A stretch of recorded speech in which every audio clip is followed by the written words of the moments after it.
We appreciate you all being here. We will be back next Sunday for some great political commentary from me, and Stacks will also be here. He Nice. voted for Jill Stein. He's terrible. Fair. Yeah. Please continue to criticize me.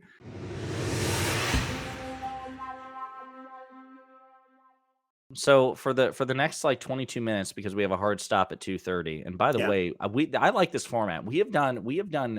I don't want to. I think we've done pretty well with this, Stacks. I Yeah. think like it's mostly been me. You voted for Jill Stein. You're disgust. I mean, I'm so It's fair. infuriated with you about that. If you want to make fun of me, I honestly kind of deserve it. Like I do want to get not bullied. Kinda. Like no, not kinda. I did this so do. that I knew that I would get bullied, and I want to get bullied. But that's good. It just gets me. That's good. Well, listen, we don't king shame around here. So yeah. let me just do something here real quick. Yeah. Hey, start talking and tell me if you hear that echo. Okay. Yeah. Okay. So this is when we play this clip and you want to offer something, just tell me to stop and I'll pause it, take it off screen, and then we'll talk about it so there's no echo destroying your ears. So last thing I want to talk about before we wrap up is the Sean Hannity, Gavin Newsom interview. Now it's an hour long. We obviously will not get through it all. I want to play and we'll bounce around and stuff like that. But I've got according to Hannity, the interview lasted an hour. I've not seen the full interview. Yeah, I haven't either. I tried looking everywhere. Yeah. Because they were like, oh, this is part 1. And I watched like 20 minutes and I was like, show me the rest of it. Right. So I found a video which combined that initial 20 to 30 minute clip with, I think, other teasers that Hannity, because I think he's going to release the second half this week. I think he intentionally broke it up is what I'm gathering. And then he's teased out some additional clips along the way. So I've got this 42-minute video here. But so I just want to tee this up. And again, there's no way we're going to get through it all, but sure. So Gavin Newsom, governor of California, been the governor of California for years. He actually, like 2 or 3 years ago, was like the subject of a recall election because apparently the threshold to trigger a recall election in California is ludicrously low. Yeah, it was during the COVID nightmare when every Republican was furious with Newsom for just having basic human policies that prioritize people over the economy. The monster. Exactly. But he obviously won the recall vote. Yeah, he cleared it. He cleared it easily, but it definitely gummed up the system. The threshold was so ludicrously low.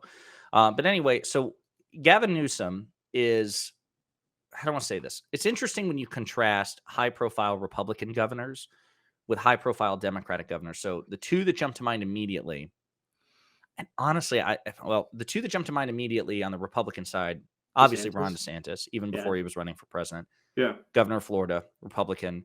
Governor Greg Abbott of Texas. Sure. Texas, yeah. The only real Democrat that I think of in those terms is Gavin Newsom. And not to say, so and I said this on my own channel, there are very effective Democratic governors like J.D. Pritzker, Gretchen Whitmer, but they don't seek the national spot. I guarantee most people could not pick Pritzker out of a lineup. Yeah. Right. But that man is just grinding away with a Democratic trifecta. And to be fair, it's because these states are so huge, right? Texas, Florida, California. These are some of our largest states. Now, maybe not Florida, but well, I mean, in terms of population, you're talking about the top 5 right there. The other one that I was going to say was New York.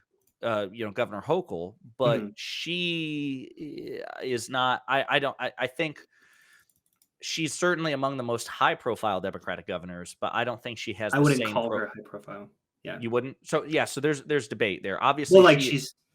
Go ahead. No, sorry. I agree that a New York governor for sure, but especially if we're considering the high-profile stature of Greg Abbott, Ron DeSantis, Gavin Newsom, I feel like these are all kind of household names. Right. If that makes sense. When people or as close to them as possible. Yeah, I mean, as much as a governor could be, right? Right. Hochul, I think, does not make use of her status, and when she does, it's very often to collect more L's than she should. Again, when she stupidly tried to put and progressives bullied her out of it, she nominated a really, really, really conservative Supreme Court judge for New York Supreme Court. Stupid move, lady. pack that court with progressives, every damn communist, socialist, whatever, social democrat you can find, just to own the cons. They deserve it. Stupidly, she had that, well, bipartisanship. No, again, bipartisanship's a means to an end. When you bipartisanly have a bad idea, it's still a bad idea. Just because it was bipartisan doesn't make it any better. We need to have like a class on, guys, these buzzwords, means to an end. If you just inherently value them, you're missing the point. So Newsom is, to me, is the only real counterweight to Abbott and DeSantis. And he actually makes use of it, dude. Like, he's, how Abbott and DeSantis, even again, before DeSantis ran for governor, he was a high profile name, and he was making these culture war talking points. Newsom is trying to go nose to nose with him. I'll argue with you on the facts, on the policy, on the culture war talking points. I'll get in your face. I'll run, billboards in Texas and in Florida telling your own constituents how much you suck and how little you're doing for them because you're focused on stupid stuff that doesn't matter. He loves that. He seeks them out. He's gone on tour in Florida and Texas, speaking engagements, trying to troll these people. He uses the bully pulpit. Every interview, he takes shots at them. I love that energy. Yeah. That is what animates the Republican Party. I don't think it's what animates the Democratic Party, but I tell you what, I do think it's an untapped source of energy. I think there are Democrats, much like myself, who want to see Democrats bully Republicans. Sure. Republicans are bullies, and they're very, very good at it. And like bullies, they need to encounter a bigger bully, a bully who is stronger, meaner, tougher, who puts them in their place. Gavin Newsom can be that bully. And I think he can also do it in a way that doesn't abandon Democrat civility politics. And I think that's what this interview shows. Is there anything you want to say before we look at some? No, I 100% agree. I think that he does a really good way of using progressive values and genuine statistics and empathy in a way to very critically push Sean Hannity under a microscope, and just sort of let the audience see who he really is. And it's I think that it was a very good performance by Gavin Newsom. And we have to be unfortunate with the word performance. Like, politics is performance at times. That might be frustrating that it's not all politics focused or policy focused, I want to say. That it sometimes does revert to this sort of performance angle of debate bro tactics, but sometimes that is what gets an audience going, and that is how a democracy functions, unfortunately. And I think Gavin Newsom does a great job of utilizing that. Couple of things before we get started, because I don't want to ignore the comments. Fogg said this earlier when we were talking about Iran and Reagan and Carter, and someone gave the order for the Marine helicopters to remove the EAPs, engineer particle separators, from their engine intakes in the desert. I honestly, at first, I was like, this must be a bot. I have no idea what the hell he's talking about. But then he pointed out, because I forgot that there was an extraction attempt of the hostages, and he says that was the technical reason, like the mechanical reason, the hostage rescue attempt failed. So interesting piece of trivia. And then Arian Collins said, question for you two. Newsom reminds me of Bill Clinton nuances. What do you guys think? Yeah, I can see it. I mean, Bill Clinton is the single most charismatic president, in my opinion, in modern history, more so than Barack Obama, more so than Ronald Reagan, more so just the man just exudes smoothness, right? Sure. Yeah. Newsom's not quite at that level, but in terms of trying to pitch himself as palatable to all elements, because Newsom, like Bill Clinton, tried to reach over with that, third way. Clinton was like third way politician where he's like, listen, I'm going to be socially liberal, but fiscally conservative, which would be unacceptable in today's age, certainly, because the Overton window shifted. But that was his way of trying to make a big tent party for everybody and appeal to moderates and conservatives. I think Newsom tries to do that as well in his own way. Anything you want to say about that before we start playing the clip? Nope. I agree with everything you said. Yep. All right, I'm going to start playing the clip at any point. You want to stop? Just say stop, and then we can unpack it. And again, there's no way. We have 15 minutes left. There's no way we're going to get through half of this, but I just want to play some of it. All right, so I write you. This got a lot of pickup, I'm sure you saw as well. Yeah. And I'm like, okay, I want to do an interview. Yeah. But I don't want to do an interview. I want to make sure the audience understands up front. This is not going to be me. I want you to answer and give your views. I would say you represent probably about half the country, your views, and the other half represents mine. You agree? We're kind of divided. Plus or minus, certainly divided. Yeah. No question. I mean, we're polarized, we're traumatized. We clearly are in these, and we're in these echo chambers. I mean, let's be candid, Sean. I mean, your folks are watching you and getting a certain perspective, and my folks are watching other networks getting a certain perspective We as have well. studies that show a lot of Democrats watch me. Well, including me. So I'm here for a reason. Yeah. To with the point, though, I think we need more of that cross-pollination. We need more of these kind of conversations, and we need to not just accuse each other of misleading the American people, but I think confront each other in the context of providing opportunities to address some of the facts that are often omitted in terms of the conversations and topics we choose to pick up. So what I see is, I don't know how you reconcile some of these differences. Now, you either believe in secure borders and law and order, and people that want to come into our country have to do it legally. I'm the product of that. Right. Or there are people that want open borders. You believe in defund, dismantle, no bail laws like cities like in New York, where the show originates from, or you believe law and order, safety, security is a prerequisite for the pursuit of happiness. You want energy independence, or you don't want any domestic energy production. I mean, how do you reconcile? Well, I don't. So before he gets into it, incredibly weighted language. I just want to say that, like, you could pivot this in a lot of different ways. You could say energy independence to like really pivot fossil fuel in a very positive light, or you could say destruction of the environment. Like it's sometimes infuriating to hear like these incredibly loaded languages. And I mean, Newsom hasn't responded yet, but he does pivot. You see it in the on opposite his face. way. Yeah, you see it on his face where he's like, I'm trying to be super polite here, but like I take issue with the premise. Like, okay, Yeah. all right.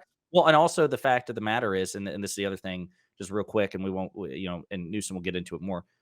We are energy independent by even Hannity's own standards. Yeah. Fossil fuel, productivity has not declined under President Biden. And you can pivot it where like you can acknowledge, right, that the world is moving towards cleaner energy, and if we become the forefront of it, we become the hallmarker of energy independence and the one to gain from it the most. If exactly. that's really the only motivator for you, then you should be not. like, it's clearly not. Yeah. Right.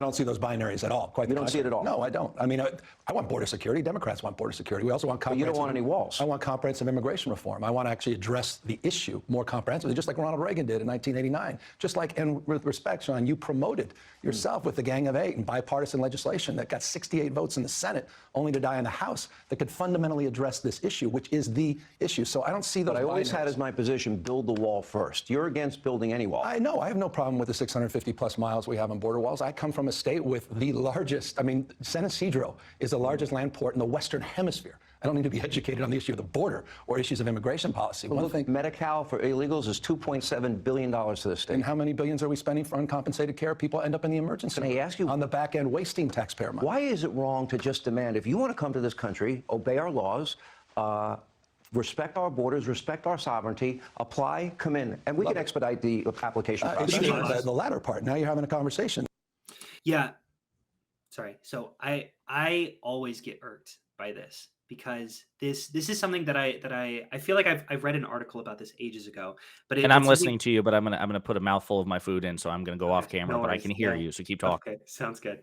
I think it's a perspective or philosophy of conservative pundits, or just conservative people writ large, and it's sometimes called like the stepfather opinion, where like it's basically like, hey, it doesn't matter what the outcomes are. It matters that we are harsh, or that we are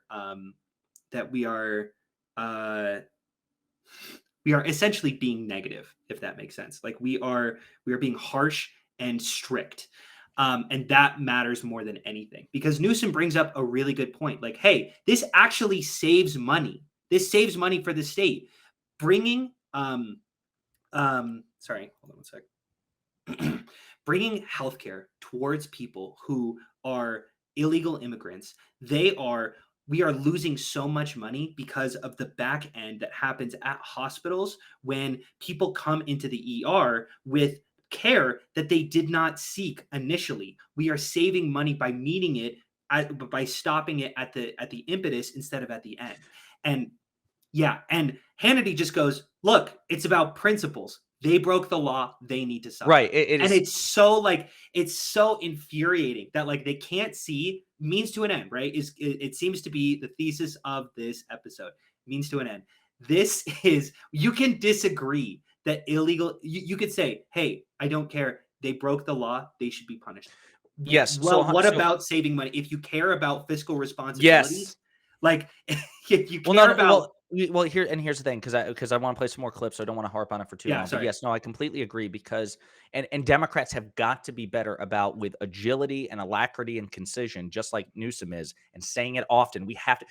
Facts don't speak for themselves. Democrats have got to get that under control. Yeah. Facts do not speak for themselves. Democrats are better as a party on the economy. That is simply a fact on every metric. They are better on fiscal responsibility on every metric than Republicans. And we need charismatic, well-spoken Democratic operatives to persistently, insistently reaffirm that again and again and again and again and again. And what you have Newsom doing here is saying, listen, you claim to be about fiscal responsibility, right? Your way is, like you said, the stepfather approach. Loses money. It's a virtue. Well, it's a virtue signal. You're just being a dick on principle. And it's fiscally irresponsible, you moron.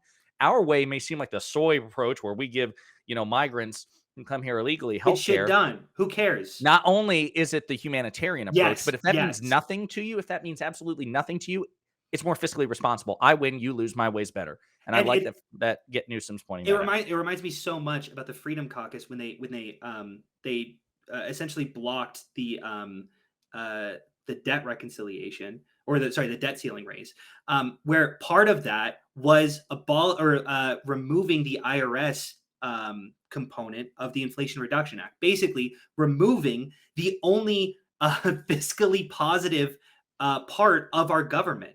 And it's so insane that for every $1 you spend on the IRS, you get 6 or 7 in return. It is it's a fiscal advantage. Why all the facts will reaffirm it. Anyone who suggests otherwise is either ignorant or a liar. Yeah, and if you are talking so much about the debt ceiling being irresponsible towards financial responsibilities of our country, why in the hell are we talking about defunding the IRS?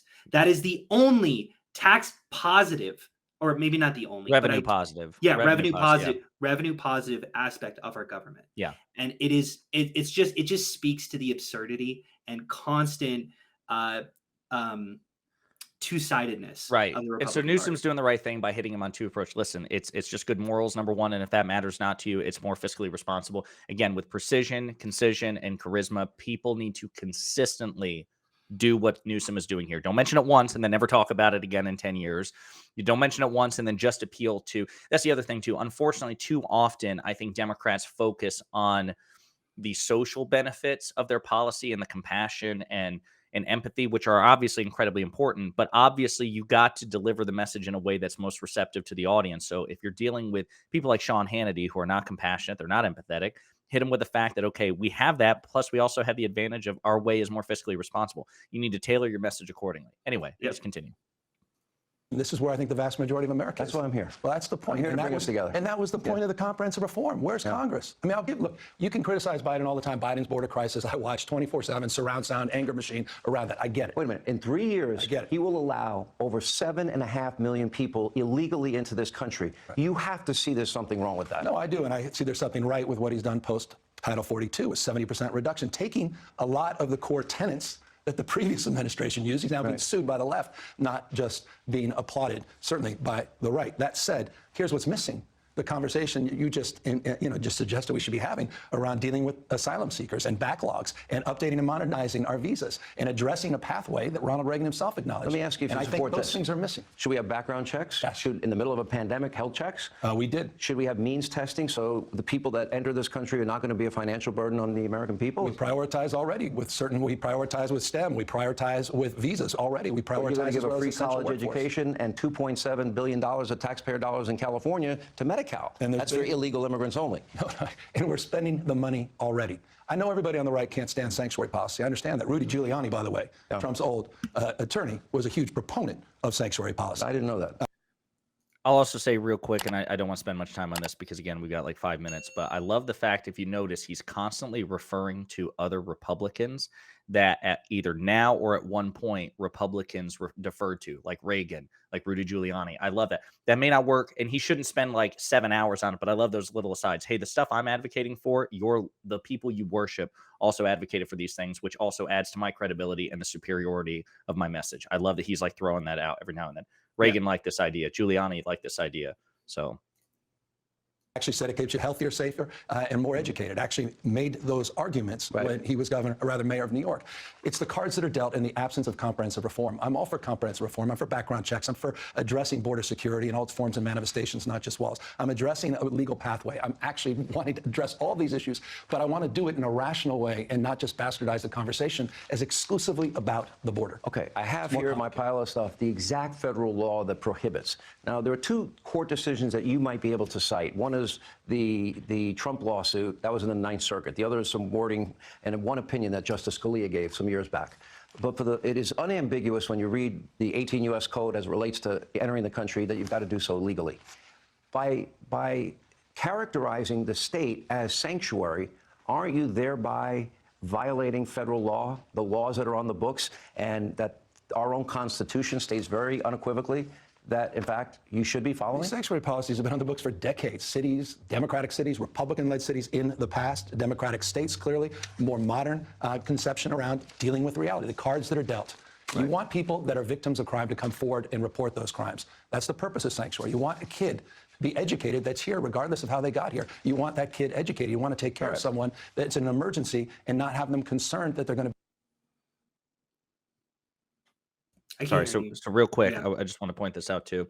Hannity asked a tough question there, and prima facie, Hannity is correct. Like, it's kind of like when states choose not to enforce marijuana laws, they are technically, at least on the face of it, violating federal law against the, criminalizing marijuana. And so in terms of just strict technical legalese, Hannity had Newsom here. But I like how Newsom responded, right? Because he didn't want to take the L, like, yeah, we're violating federal law, because that would be pretty hard for, because the federal government, Republican or Democrat, we often look the other way when certain states violate certain federal laws.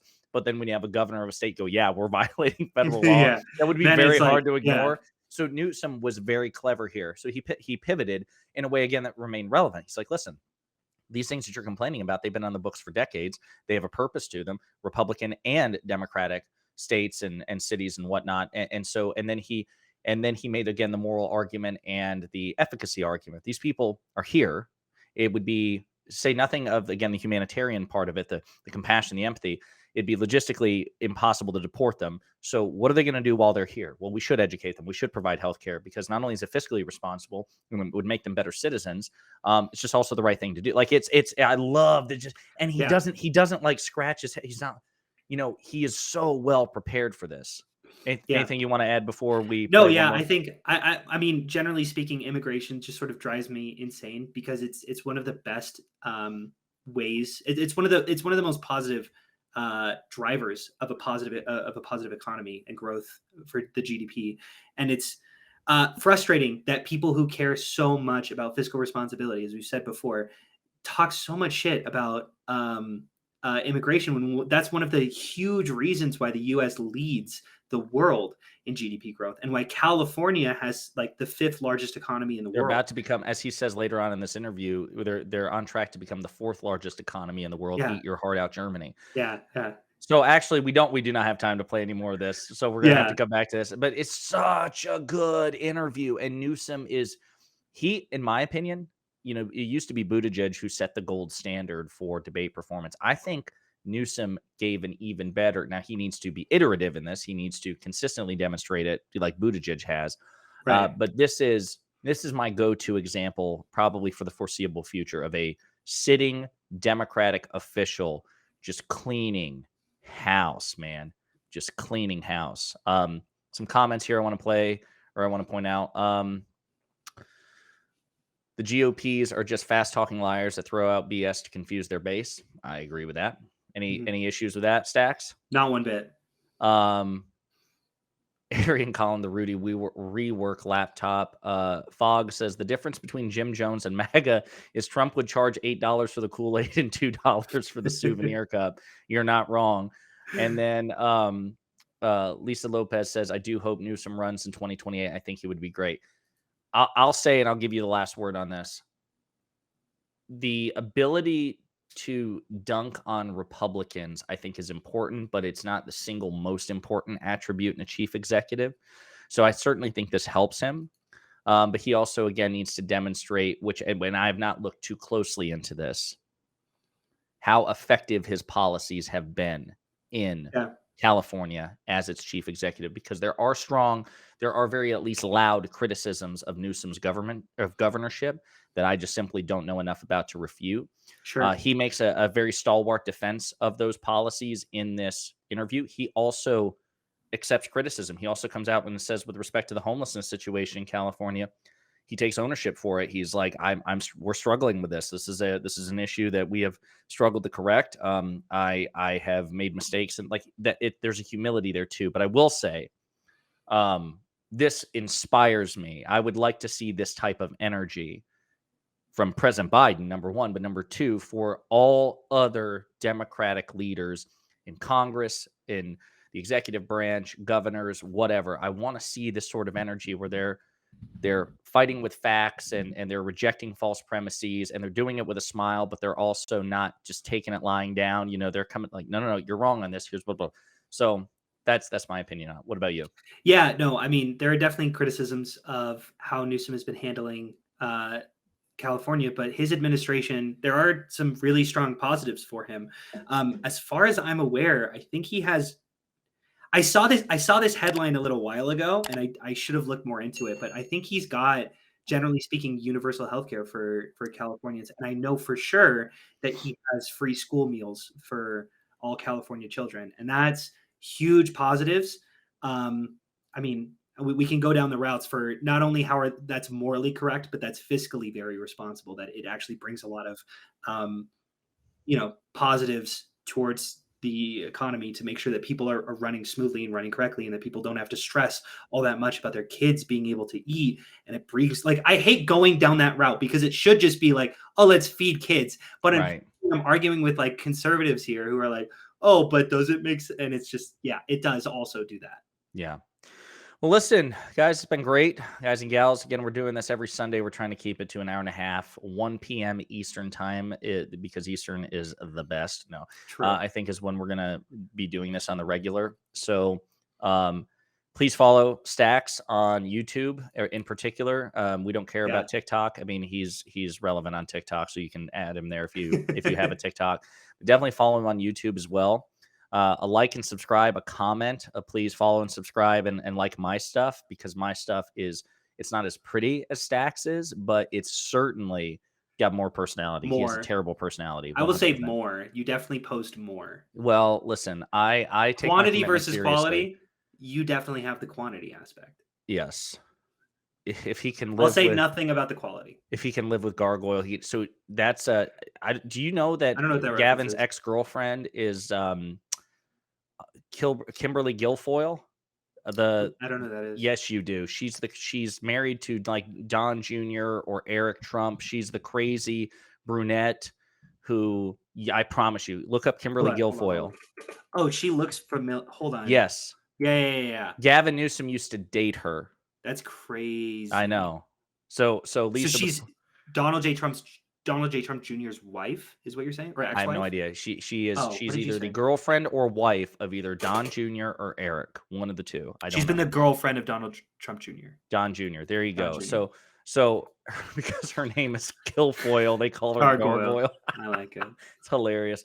All right, yeah. Please like, subscribe, follow, do everything. We appreciate you all being here. We will be back next Sunday for some great political commentary from me, and Stacks will also be here.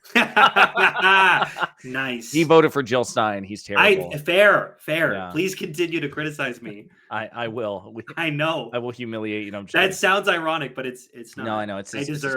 I deserve the criticism. Fog said, enjoy the show and everyone's conversation. Appreciate everyone. Great job. Yeah, everybody, we appreciate the comments and engagement. Again, we'll do this next Sunday, 1 p.m. Eastern. This is Stacks and Josiah out. Peace.